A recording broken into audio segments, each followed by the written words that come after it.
إن الحمد لله نحمده ونستعينه ونعوذ بالله من شرور أنفسنا وسيئات أعمالنا. من يهده الله فلا مضل له ومن يضلل الله فلا هادي له.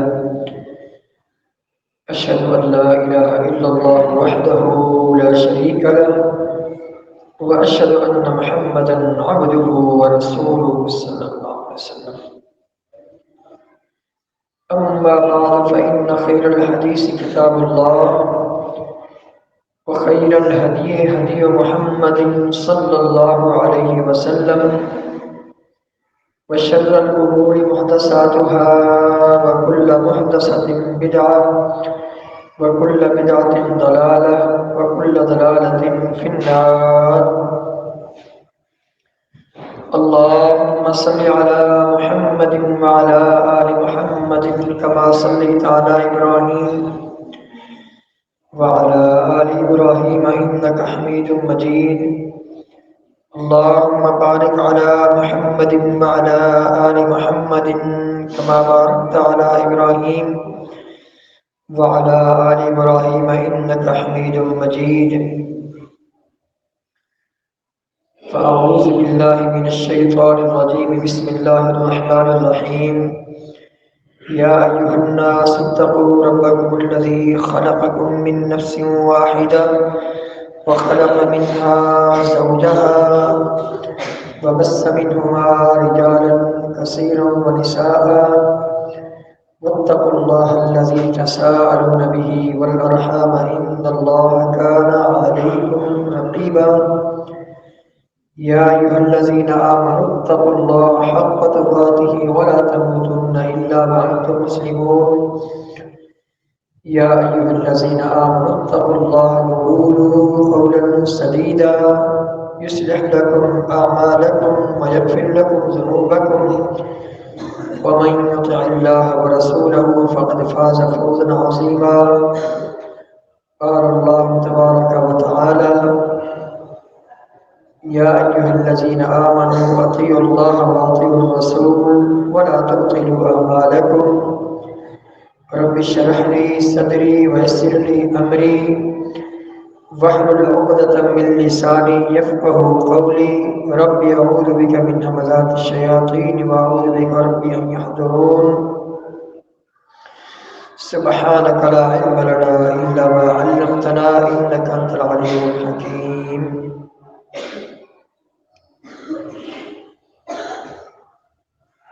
اللہ تعالیٰ نے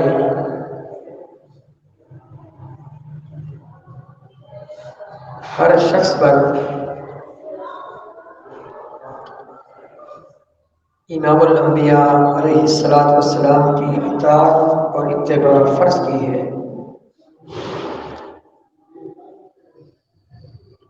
آپ علیہ السلام کو جب سے نبوت ملی، جب سے امام الانبیاء علیہ السلام کی بعثت مبارکہ ہوئی، اس وقت سے لے کر قیامت تک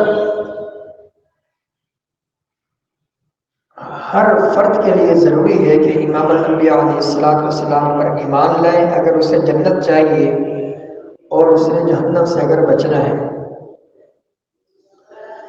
ایک امام الانبیاء علیہ السلام پر ایمان لائے، آپ علیہ السلام کو اللہ تعالیٰ کا سچا پیغمبر مانے اور یقین کرے، اور ایمان کا سب سے پہلا تقاضا جو ہر اس شخص پر لاگو ہوتا ہے جو امام الانبیاء علیہ السلام کو اللہ تعالیٰ کا سچا پیغمبر مانتا ہے اور یقین کرتا ہے، اس پر سب سے پہلی جو ذمہ داری جو لاگو ہوتی ہے وہ ہے آپ علیہ السلام کی اتباع اور اطاعت۔ یہ بہت ضروری ہے، کیونکہ جو وقت کا پیغمبر ہوتا ہے اللہ تعالیٰ اس پیغمبر کو بھیجتا ہی اس لیے ہے کہ اس کی اطاعت کیجیے اور اس کی فرما برداری کیجیے۔ پیغمبر کے بھیجنے کا جو مقصد ہوتا ہے وہ یہی ہوتا ہے، جو سب سے پہلے ذمہ داری لاگو ہوتی ہے اس کی امت کے لوگوں پر، اس کے امتیوں پر، کہ اس پیغمبر کی اطاعت اور فرما برداری کی جائے۔ جیسا کہ اللہ تعالیٰ نے فرمایا وَمَا أَرْسَلْنَا مِن رَّسُولٍ إِلَّا لِيُطَاعَ بِإِذْنِ اللَّهِ۔ اے میرے پیارے پیغمبر صلی اللہ علیہ وسلم، جو آپ کی اطاعت نہیں کر رہے ہیں، جو آپ کی فرما برداری لوگ نہیں کر رہے ہیں، جو آپ کا کہا نہیں مان رہے ہیں، ان کو ہمارا یہ پیغام بتا دو کہ رسول آتا ہی اس لیے ہے تاکہ اس کی اطاعت کی جائے، اس کے آنے کا مقصد ہی یہی ہے۔ ورنہ آپ بتائیے کہ کیا نبی کریم صلی اللہ علیہ وسلم کی بعثت مبارکہ سے پہلے بیت اللہ کا طواف نہیں ہو رہا تھا؟ بیت اللہ بنا ہوا نہیں تھا، بیت اللہ کا طواف بھی ہو رہا تھا، حج بھی ہو رہے تھے، عمرے بھی ہو رہے تھے، لیکن آپ علیہ السلام کے بھیجنے کا جو مقصد ہے وہ صرف اور صرف یہی ہے تاکہ آپ کی اطاعت اور فرما برداری کی جائے اور آپ کی غلامی میں ہی زندگی گزاری جائے تاکہ نجات ممکن ہو سکے۔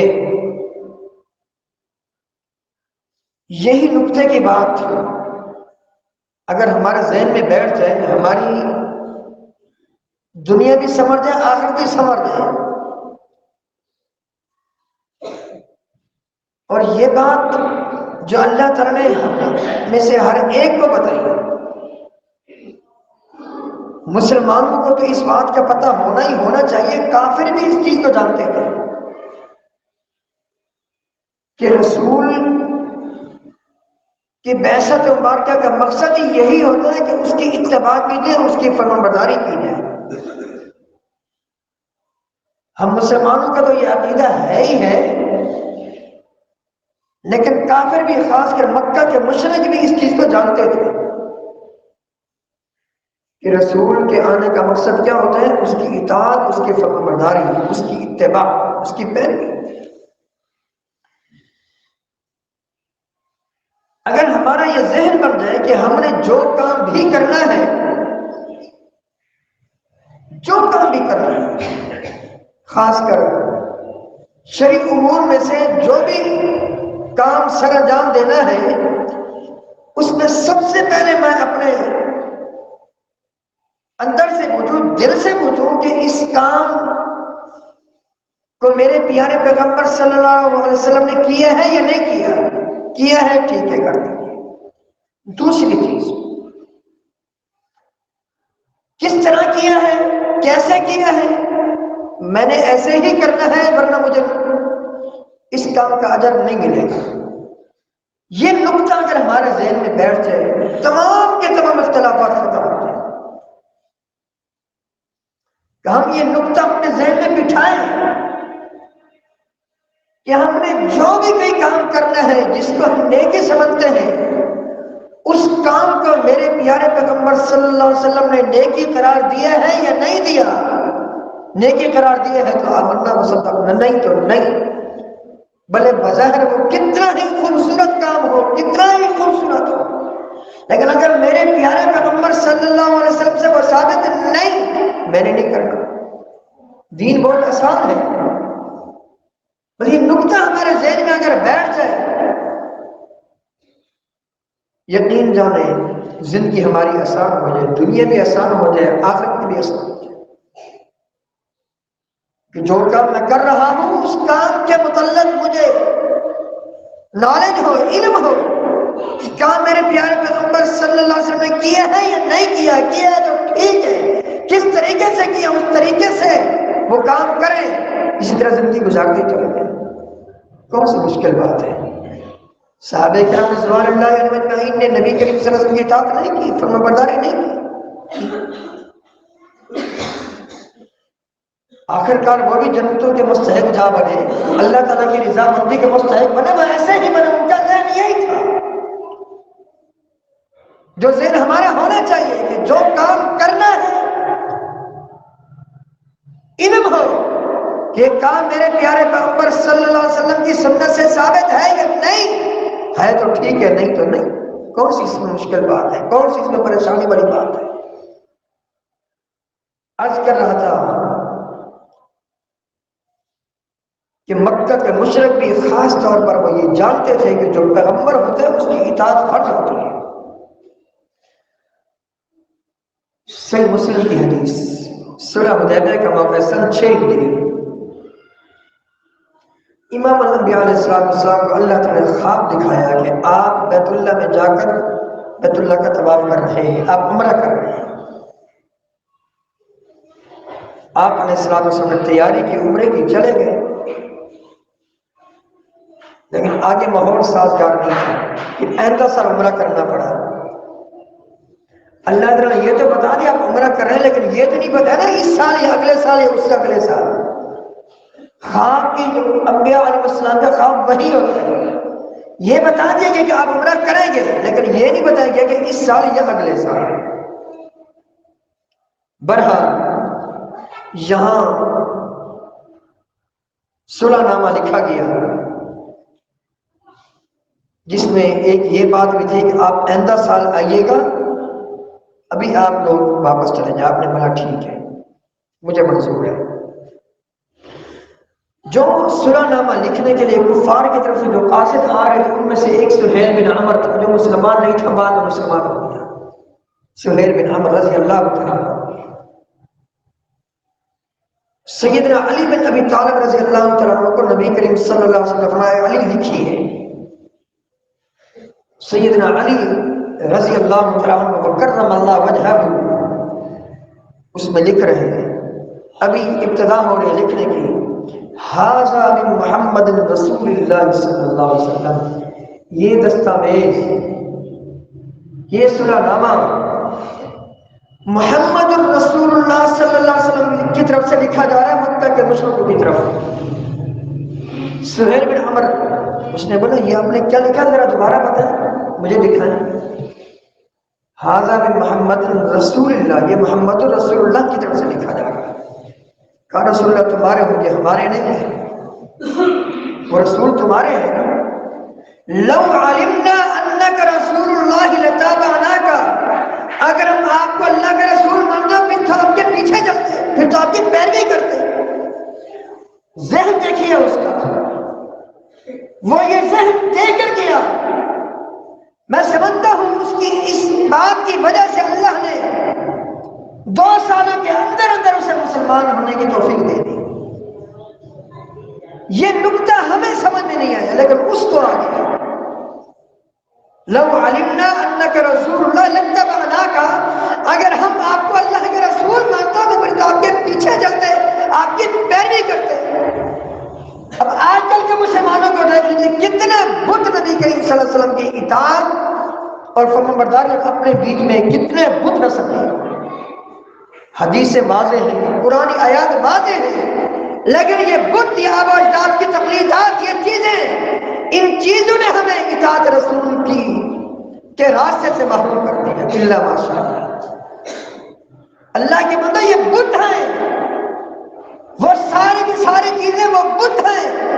جو چیزیں ہمیں امام الانبیاء علیہ السلام کی صریح احادیث ماننے سے روکے، آپ کی واضح تعلیمات سے جو چیزیں روکے، یہ بت ہیں۔ ان بتوں کو توڑیے اگر جنت چاہیے، اگر جنت کے مستحق بننا چاہتے ہیں تو نبی کریم صلی اللہ علیہ وسلم کی پوری زندگی کا مطالعہ کر کے آپ کی فرمانبرداری کیجیے، آپ کی اطاعت کیجیے۔ یہ ذہن دے کر جا رہا ہوں، اپنا یہ ذہن ہمیشہ اپنی پوری زندگی میں بنا کے رکھے۔ جو کام کرنا ہے اس کام کی اجازت میرے پیارے پیغمبر دیتے ہیں یا نہیں دیتے؟ دیتے ہیں تو ٹھیک ہے الحمدللہ۔ کیوں؟ اس لیے کہ میں نے کلمہ اسی کا پڑھا ہے، میں نے کسی مجتہد کا، کسی امام کا، جس تو میں مانتا ہوں میں نے کلمہ اس کا نہیں پڑھا، کلمہ اللہ کے پیارے پیغمبر صلی اللہ علیہ وسلم کا پڑھا ہے۔ لا الہ الا اللہ محمد رسول اللہ، اشہد ان لا الہ الا اللہ واشہد ان محمد رسول اللہ، یہ میرا کلمہ ہے۔ کلمے کا یہ تقاضا ہے کہ اس کلمے کے مطابق زندگی گزاری ہے۔ یہ ذہن دے کر جا رہا ہوں، جو بھی کام کرنا ہے، قوم برادری جو مرضی کرے، امام جو مرضی کہے، متحد جو مرضی کہے، میں نے جس ہستی کا کلمہ پڑھنا ہے اسی سے پوچھنا ہے، اسی کی حدیث میرے سامنے موجود ہے، اسی کے حدیث سے پوچھنا ہے۔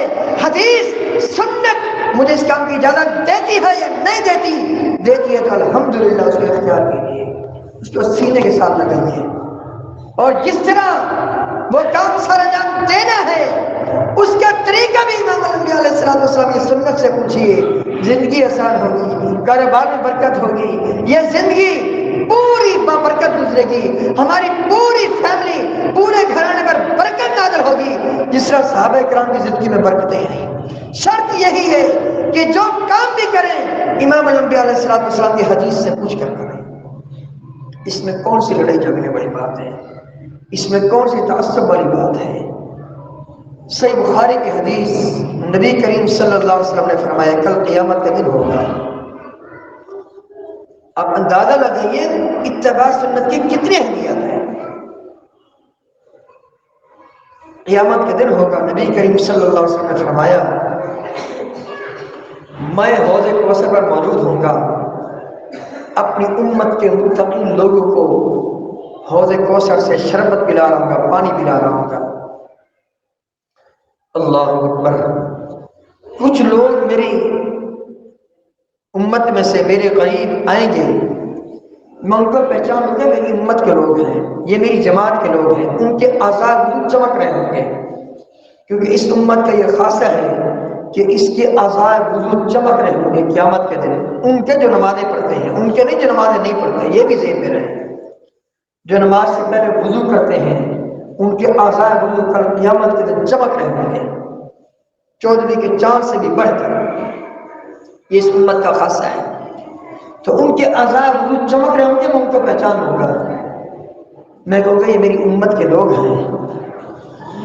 جیسے میرے قریب آنے لگیں گے میرے اور ان کے درمیان رکاوٹ پیدا کر دی جائے گی، پھر میں کہوں گا یہ میری امت کے لوگ ہیں، انہوں نے نمازیں پڑھی ہیں، وضو کیے ہیں، ان کے اعضاء وضو چمک رہے ہوں گے۔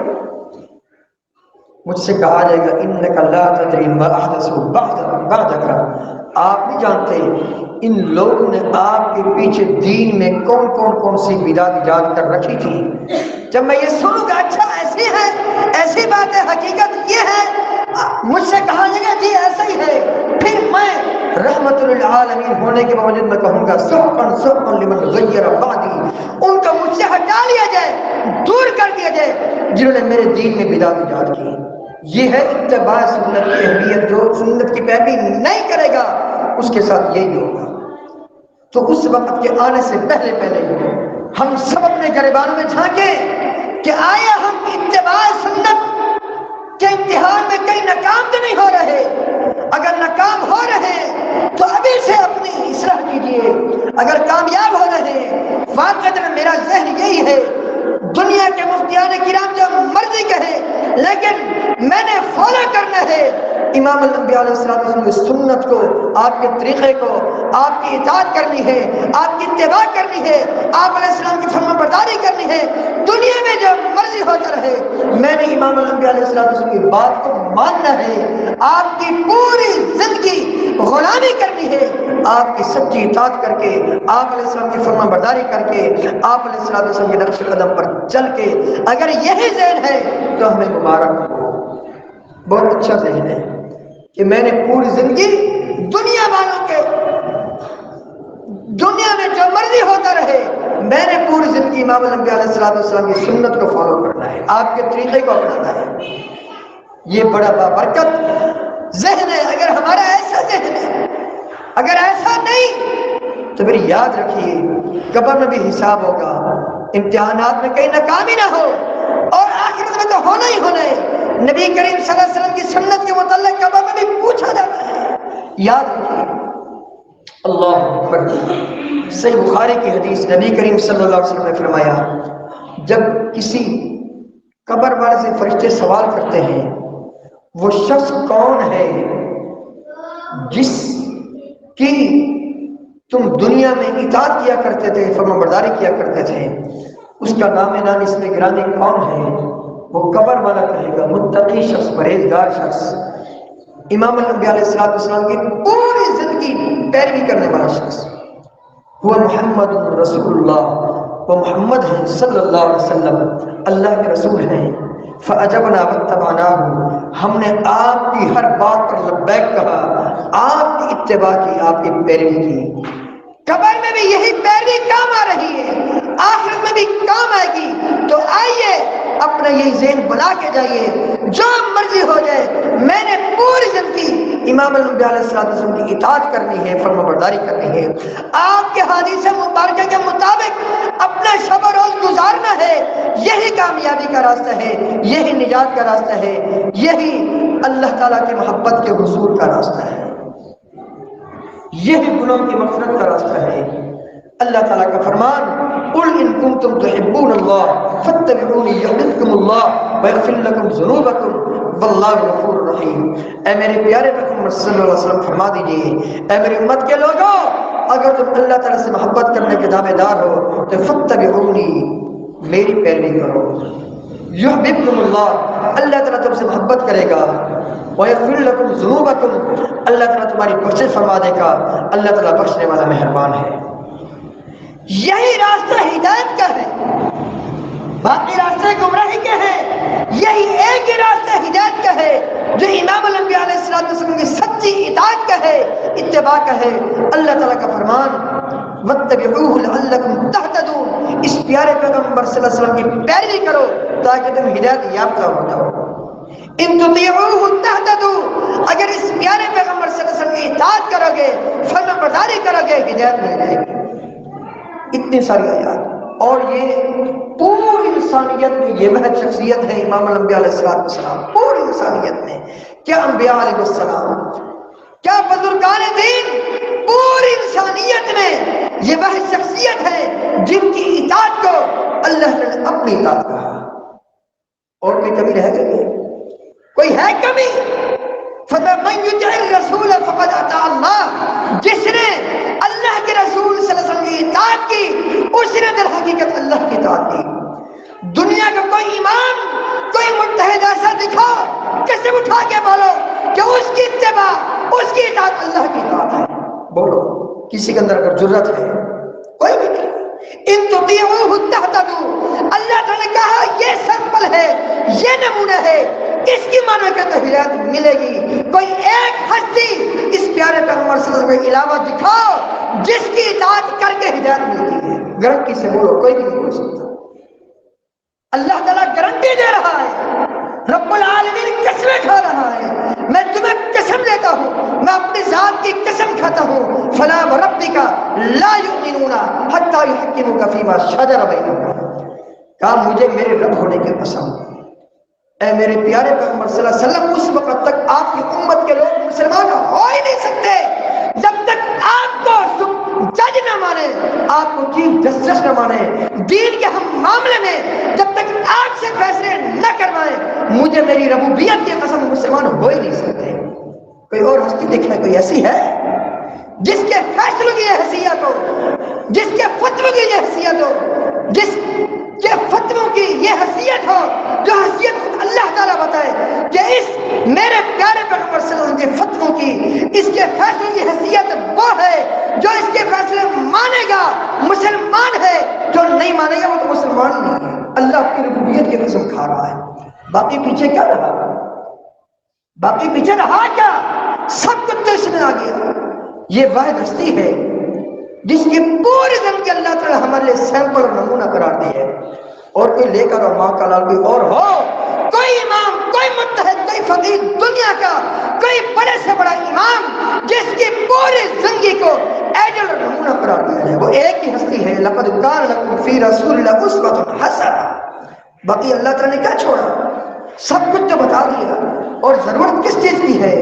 ان ساری آیات سے یہ ذہن ہمارا بنایا جا رہا ہے کہ دنیا والوں، اگر جہنم سے سے نجات چاہیے، قبر میں کامیابی چاہیے، آخر میں کامیابی چاہیے، اس زندگی میں برکت چاہیے، تو اپنے ذہن یہ بنا لو جو بھی کام کرنا ہے پہلے دیکھ رہے امام الانبیاء علیہ السلام نے کیا ہے یا نہیں کیا، کیا ہے ٹھیک ہے کر لو، نہیں کیا تو نہ کرو، ختم خلاص۔ کیسے کیا ہے؟ جیسے میرے پیارے پیغمبر صلی اللہ علیہ وسلم نے کیا ہے ویسا کام کرو تو کامیابی ملے گی، نجات ملے گی۔ ان آیات مبارکہ سے ہمارا یہی ذہن بنائے گا۔ صحابہ کرام کا ذہن یہی تھا۔ قربان جاؤں خلیفۃ المسلمین، پہلے خلیفہ ابو بکر صدیق رضی اللہ تعالیٰ عنہ، فاطمہ رضی اللہ تعالیٰ عنہ تشریف لائی۔ کون ہے؟ جنتی عورتوں کے سردار، قربان جاؤں جنتی عورتوں کی سردار فاطمہ رضی اللہ تعالیٰ عنہ، جن کے پاس خلیفۃ المسلمین ابو بکر صدیق رضی اللہ عنہ کے پاس صحیح بخاری میں پورا واقعہ موجود ہے۔ اے خلیفۃ المسلمین، اللہ کے پیارے پیغمبر صلی اللہ علیہ وسلم کے مال کی جو وراثت ہے وہ مجھے دیجیے۔ بیٹی تھی ابو بکر صدیق رضی اللہ عنہ نے ایک ہی بات کہی، اللہ اکبر، اے سید نساء اہل الجنہ، نبی کریم صلی اللہ علیہ وسلم سے میں نے یہ حدیث سنی ہے، ما ترکنا فهو صدقۃ، انبیاء علیہ السلام کا جو ورثہ ہوتا ہے وہ صدقہ ہوتا ہے، وہ وراثت میں نہیں جاتا، وہ مال غنیمت میں یا بیت المال میں جمع ہو جاتا ہے۔ بار بار جب اصرار کیا ایک ہی بات کہی، اے سید نساء الجنہ، نساء اہل الجنہ، جنتی عورتوں کی سردار، میں اس حدیث کی نافرمانی کر کے گمراہ نہیں ہونا چاہتا۔ کیوں؟ مجھے پتہ ہے یہ حدیث ہے، امام الانبیاء علیہ السلام نے فرمایا انبیاء علیہ السلام کا جو ورثہ ہوتا ہے وہ مسلمانوں کے بیت المال میں جمع ہوتا ہے، وہ صدقہ ہوتا ہے، وہ وراثت میں نہیں جاتا۔ یہ حدیث میرے سامنے ہے، اس حدیث کی مخالفت کر کے میں اپنے آپ کو گمراہی کے گڑھے میں نہیں ڈالنا چاہتا۔ اللہ اکبر، کیسا ذہن تھا ان کا، جو مرضی ہو جائے لیکن میں نے امام الانبیاء علیہ السلام کی حدیث کو فالو کرنا ہے۔ یہ ذہن ہمارا بھی ہونا چاہیے۔ ایسے یہ جنت کے مستحق نہیں بن گئے، ایسے جنت کے مالک نہیں بن گئے۔ کاش کہ ہمارا یہ ذہن ہوتا، عبادت کرتے وقت، نماز پڑھتے وقت، یہ نماز میرے پیارے پیغمبر کی ہے یا نہیں ہے، یہ نماز کا طریقہ، یہ شادی بیاہ کے طریقے، فلاں فلاں فلاں کاموں کے طریقے میرے امام الانبیاء علیہ السلام کے طریقے کے ساتھ میچ کرتے ہیں یا نہیں کرتے؟ کرتے ہیں نہ تو ٹھیک ہے، نہیں تو نہیں۔ یہاں یہ ذہن ہونا چاہیے۔ بہرحال عرض کرنے کا یہ ساری باتیں مقصد یہ ہے، آج ہم بھول چکے ہیں، شاید ہم نے قرآن پاک کو ترجمے سے پڑھنا چھوڑ دیے ہیں، احادیث مبارکہ کو ترجمے سے پڑھنا چھوڑ دیے ہیں۔ آپ احادیث مبارکہ کو ترجمے سے پڑھیے، قرآن ترجمے سے پڑھیے، علماء کرام موجود ہیں، ان سے کچھ نہ کچھ کم از کم عقیدے کے حوالے سے قرآنی آیات سیکھیے، احادیث مبارکہ سیکھیے، کم از کم جو شب و روز کے جو اعمال ہیں، نماز ہے، دیگر نیکے ہیں، ان کے طریقے علماء کرام سے سیکھیے قرآن و سنت کی روشنی میں، تاکہ ہماری آخرت سنورے۔ اسی میں کامیابی ہے، اسی میں کامیابی ہے۔ آخری بات کر کے بات ختم کرتا ہوں۔ یہ ایک واقعہ ہے جو امام الانبیاء علیہ السلام کے بارے میں ہے، جو امام مسلم رحمۃ اللہ روایت فرماتے ہیں۔